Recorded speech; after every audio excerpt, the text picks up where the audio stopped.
నమో బుద్ధాయ. జై భీమ్, జై భారత్, జై సంవిధాన్. మిత్రులారా, ముందుగా తథాగత భగవాన్ బుద్ధునికి, పరమపూజ్య బోధిసత్వ డాక్టర్ బాబాసాహెబ్ అంబేద్కర్కు ప్రణామాలు తెలియజేస్తున్నాను. నా పేరు బేతాళ సుదర్శనం. నేను భారతీయ బౌద్ధ మహాసభ మరియు సమతా సైనిక దళ్ విభాగానికి ఆంధ్రప్రదేశ్ రాష్ట్ర అధ్యక్షుడిగా పనిచేస్తున్నాను. నేను ఈరోజు మాట్లాడాలనుకున్న ఒక ముఖ్యమైన విషయము, విద్యా వ్యవస్థలో సంస్కరణలు లేక చైనాతో పోల్చుకున్నప్పుడు భారతదేశం పూర్తిగా వెనుకబడటానికి కారణాలేవి. ఒక దేశం అభివృద్ధి చెందాలంటే దాని ప్రజలు విద్యావంతులై, ఆలోచన పరులై, మత మూఢ నమ్మకాల నుండి బయటపడి రాజ్యాంగబద్ధంగా జీవించాలి. ఇది సాధారణ సత్యం.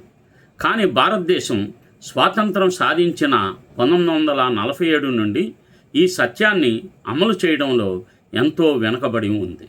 1949లో చైనా కూడా స్వాతంత్రం పొందింది.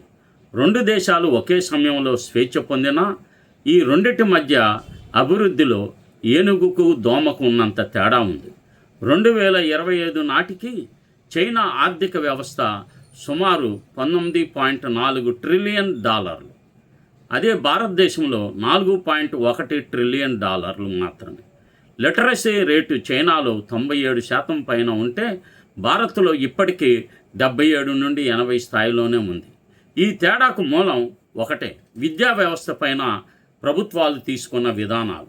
రాజ్యాంగ రచన సమయంలో ప్రారంభమైన తప్పిదం ఏమిటంటే, బాబాసాహెబ్ అంబేద్కర్ రాజ్యాంగ రచన సమయంలో విద్యను ప్రాథమిక హక్కుల ఫండమెంటల్ రైట్స్ చాప్టర్లో చేర్చాలని ప్రయత్నం చేశారు. ఆనాటి కాంగ్రెస్ నాయకత్వం దాన్ని ఉద్దేశపూర్వకంగా ఆదేశ సూత్రాలు, డైరెక్టివ్ ప్రిన్సిపల్స్లోకి నెట్టేసింది. ఆర్టికల్ 45. దాని ఫలితంగా స్వతంత్ర భారత్లో విద్య నిర్బంధం కాకపోవడం జరిగింది. కానీ 2002లో 86వ సవరణ ద్వారా ఆర్టికల్ 21A జోడించి 2009లో రైట్ టు ఎడ్యుకేషన్ RTE చట్టం తెచ్చిన అది కూడా విద్యను ప్రైవేటీకరణ చేసిన తర్వాత మాత్రమే జరిగింది. ఇది చరిత్రలో అత్యంత ఘోరమైన విషయం. విద్యను ప్రభుత్వ బాధ్యతగా చూడకుండా మార్కెట్ వస్తువుగా మార్చడం ద్వారా మనం స్వయంగా మన భవిష్యత్తును అమ్ముకున్నాం. ఈ తప్పిదం ఫలితాలు ఇప్పుడు కనిపిస్తున్నాయి. ఉత్తర భారతదేశంలో, ముఖ్యంగా ఉత్తరప్రదేశ్, మధ్యప్రదేశ్, గుజరాత్, బీహార్, రాజస్థాన్లో వంటి రాష్ట్రాల్లో చదువు లేని వారి సంఖ్య ఎక్కువ. మతం పేరుతో మోసాలు, దోపిడీ, అరాచకం, హింసాయుతమైన సంఘటనలు నిరంతరం జరుగుతున్నాయి.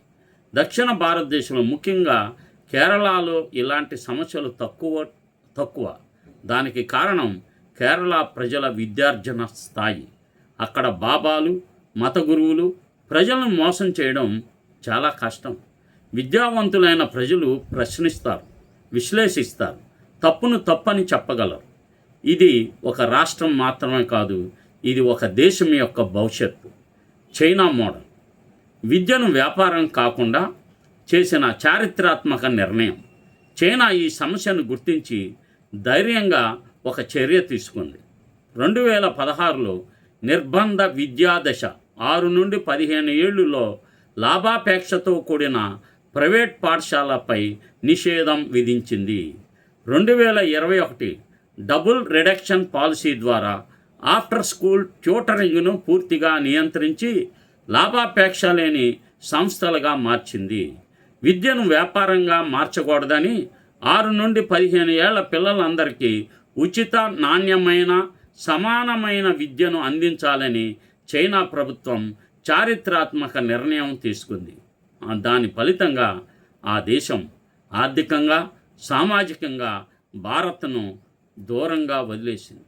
ఇక్కడ చైనాను మోడల్గా తీసుకోవాలని చెప్పడం అంటే దాన్ని అన్ని విధాలుగా కాపీ చేయాలని కాదు. విద్యను ప్రజాసేవగా చూడాలని, వాణిజ్యీకరణను అరికట్టాలని. భారత్లో ప్రైవేటీకరణ ఒక దుర్మార్గపు చర్య. మన దేశంలో 1990 నుండి విద్యను ప్రైవేటు రంగానికి అప్పగించడం మొదలైంది. ఆర్టీఈ 2009 వచ్చినా ప్రైవేట్ స్కూల్స్ ఫీజులు ఆకాశాన్ని అంటున్నాయి. ఆంధ్రప్రదేశ్లో ఇది మరింత దారుణంగా మారింది. జగన్మోహన్ రెడ్డి ప్రభుత్వం, అమ్మఒడి, చంద్రబాబు నాయుడు ప్రభుత్వం తల్లికి వందనం పథకాల ద్వారా ప్రైవేట్ స్కూల్స్లో చదువుతున్న విద్యార్థులకు కూడా డబ్బు ఇవ్వడం ద్వారా ప్రభుత్వ పాఠశాలలను ఉద్దేశపూర్వకంగా నిర్వీర్యం చేశారు. ప్రైవేట్ స్కూల్స్ అన్నీ ఆధిపత్య కులాల చేతుల్లోనే ఉన్నాయి. ఈ పథకాలు ప్రైవేట్ రెసిడెన్షియల్ స్కూల్స్కు విద్యార్థులను బదలాయించి ప్రభుత్వ విద్యా వ్యవస్థను బలహీనపరుస్తున్నాయి. ఇది ఒక దుర్మార్గపు చర్య. ప్రభుత్వ పాఠశాలలు బలహీనమైతే బీద, గ్రామీణ, వెనుకబడిన వర్గాల పిల్లలు ఎక్కడికి వెళ్ళి చదువుకుంటారు? ఈ దేశం మూల నివాసులైన బీసీ, ఎస్సీ, ఎస్టీ, మైనార్టీలు మన భవిష్యత్తును మనమే మార్చుకోవాలి. ఈ సమస్యలను చూసి నిరాశ చెందాల్సిన అవసరం లేదు. ఇది మనకు ఒక గొప్ప అవకాశం.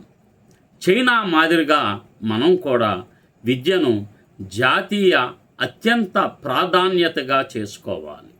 ప్రైవేటీకరణను అరికట్టి ప్రభుత్వ పాఠశాలలను నాణ్యమైనవిగా మార్చాలి. ఉత్తర, దక్షిణ తేడాలను తొలగించి దేశవ్యాప్తంగా ఒకే రకమైన నాణ్యమైన విద్యను అందించాలి. అవినీతి, దోపిడీ విధానాలను ప్రక్షాళన చేయాలంటే ప్రజలే తమ ఓటు ద్వారా బాధ్యత తీసుకోవాలి. ప్రతి పౌరుడు, ముఖ్యంగా యువత, ఈ వాస్తవాలను అర్థం చేసుకోవాలి. మన ఓటు మన పాలనను నిర్ణయిస్తుంది. విద్యా సంస్కరణలను, ప్రభుత్వ విద్యా బలోపేతాన్ని, మత నిరపేక్షతను ప్రోత్సహించే నాయకులను, పార్టీలను ఎంపిక చేయాలి.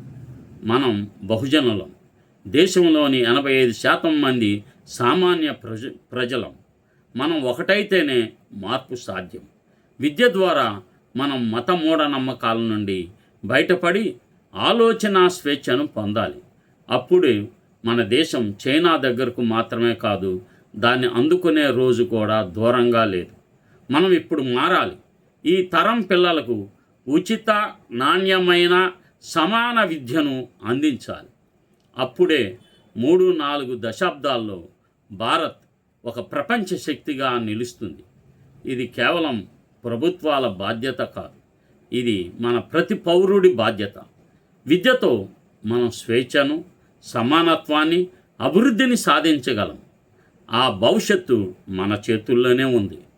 మనం ఆ భవిష్యత్తుని నిర్మిద్దాం. అందుకు మనందరం కలిసి ఎస్సీ, ఎస్టీ, బీసీ, మైనార్టీలందరూ ఒకే జాతి, ఒకే రక్తానికి చెందినవారని మనం బలోపేతం చేస్తూ ప్రచారం చేద్దాం. మీ అందరికీ నమో బుద్ధాయ, జై భీమ్. ఈ బహుజన యుద్ధభేరి యూట్యూబ్ ఛానల్ను సబ్స్క్రైబ్ చేయండి, లైక్ చేయండి, షేర్ చేస్తారని చెప్పి విజ్ఞప్తి చేస్తున్నాను. జై భీమ్.